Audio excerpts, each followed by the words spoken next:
बहुत ही तेज बदबू आ रही थी और वहां से राहगीर जो गुजर रहे थे उन्होंने उस बदबू को सूंघने की कोशिश की और वहां पे झाड़ियों में जाके देखा तो एक लाश पड़ी हुई थी। उन्होंने पुलिस को इन्फॉर्म किया, पुलिस आई और उन्होंने पूछताछ शुरू की।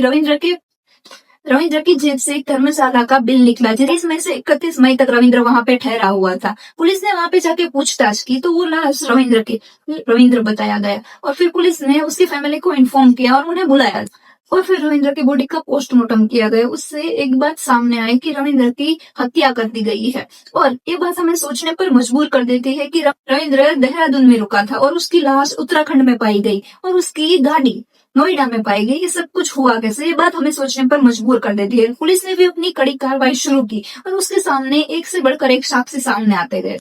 सीसीटीवी फुटेज को चेक किया गया, उसमें से एक सफेद रंग की एसयूवी सामने आई जिसमें एक आदमी ड्राइव कर रहा है और उसके बगल में रीना बैठी हुई है। पुलिस ने रीना से पूछताछ की कि ये क्या है तो रीना ने बताया कि उसको रविंद्र ने कॉल किया था, उसे बताया था कि गाड़ी यहाँ पे पार्क है, तुम वहां से ले जाओ। लेकिन पुलिस ने जब रीना के रिकॉर्ड चेक किए तो सामने आया कि रविंद्र ने तो उसे कोई इस तारीख को कॉल ही नहीं किया था। रीना ने बताया कि रविंद्र ने उसे कॉल करके बताया था कि गाड़ी यहाँ पे पार्क है, तुम वहां से ले जाओ। लेकिन फिर पुलिस ने रीना के कॉल रिकॉर्ड्स चेक की और उसमें सामने आया कि रीना ने एक नंबर को बार बार कॉल किया है और रविंद्र का उस तारीख को कोई कॉल ही नहीं है। वो और कोई नहीं, रीना के सेंटर पे ही आता हुआ एक पेशेंट था जिसका नाम पारितोष था और उसकी उम्र 33 थी। कर्ज में डूब रहा था, इसलिए उसने रीना को बोला कि तुम ये बंगला बेच दो और इससे हम सारा कर्ज चुका देंगे।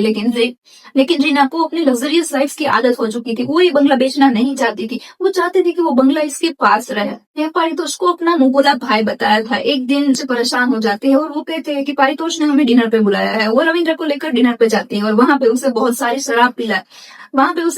शराब पिलाई जाती है और उसे बेहोश किया जाता है। फिर वो दोनों उसे वहां से लेके जाते हैं।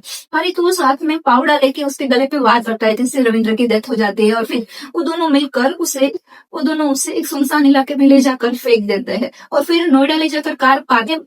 लीना ने पारितोष से बोला कि अगर तुम रविंद्र की हत्या करने में मेरी हेल्प करोगे तो ये बंगला भी तुम्हारा होगा और मैं भी साथ ही साथ तुम्हारी हो जाऊंगी और तुम जो भी पैसे मांगोगे वो मैं तुम्हें दूंगी। उसे सब सुनकर खुश हो जाता है और वो भी उसका इसमें साथ देता है।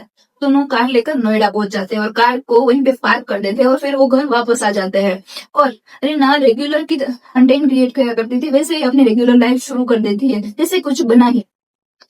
सीसीटीवी फुटेज के जरिए पुलिस ने रीना और पारितोष को गिरफ्तार किया। रीना के मुंह से सब कुछ उगलवाया ताकि रीना और उसे जल्द से जल्द सजा हो ऐसी ट्राई की। रविंद्र ने तो रीना को सब कुछ देने की कोशिश की, लेकिन कहा जाता है ना कभी कभी जिसे हम सब कुछ देने की कोशिश करते हैं उसकी वजह से ही हम सब कुछ खो देते हैं। Guys thank you for watching. मिलेंगे ऐसे ही नए वीडियो के साथ, मेरे साथ बने रहिए ऐसे ही नए